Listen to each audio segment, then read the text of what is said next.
Hezbollah had contacted the information ministry within about 5 to 6 hours, saying they had nothing to do with this.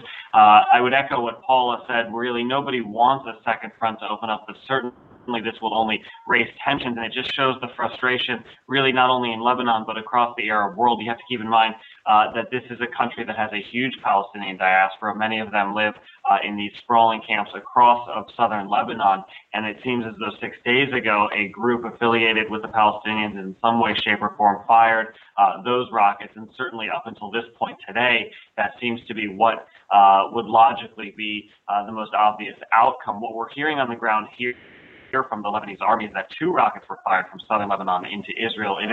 It's still very early in this. This did just happen a few hours ago, so while the Israelis are saying 3 and the Lebanese are saying 2 is probably not surprising.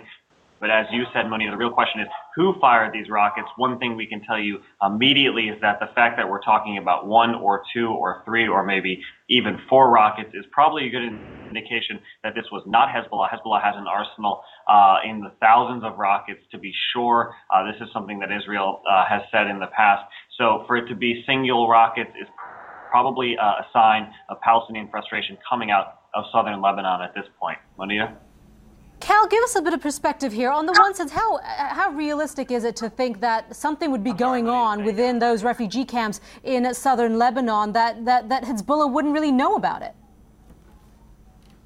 Well, that's a very good point, because really anything that happens south of the Litani River, and the Litani River basically separates the lower third of Lebanon from the rest of the country, everything that happens below that point, to some way, shape, or form, Hezbollah is going to know about because they do control the area. The other major force down there besides the Lebanese army is the UNIFIL force. That's 13,000 UN troops. They've been on high alert since last Wednesday, when that first barrage of rockets went off, and since the Israelis retaliated during that barrage, they've been on high alert. The Lebanese government said there would be an investigation.